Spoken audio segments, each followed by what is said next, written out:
Dans les sous-sols d'un des plus vieux hôtels de Hanoï, le temps s'est arrêté.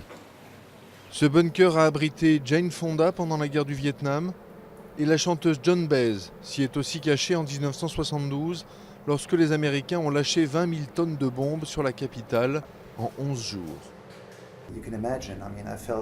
Vous pouvez imaginer, je me suis senti comme Indiana Jones découvrant le temple maudit.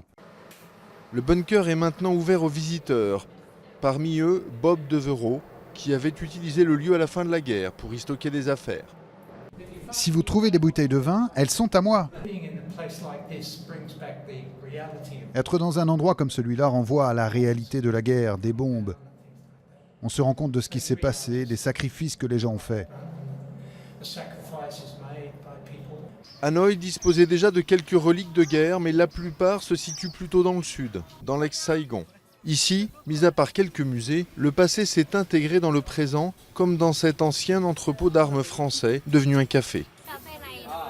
Les valeurs historiques de ce café lui donnent un style particulier. Quand les gens viennent ici, ils sont curieux à propos de l'histoire.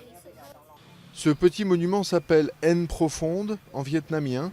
Il commémore le jour où des soldats de l'armée coloniale ont ouvert le feu dans un marché, tuant des dizaines de civils. Mais aujourd'hui, il est célèbre pour sa vendeuse de nouilles. Les souvenirs des conflits se mêlent ainsi au quotidien, dans ce pays très jeune où 2 tiers des habitants n'ont pas connu la guerre.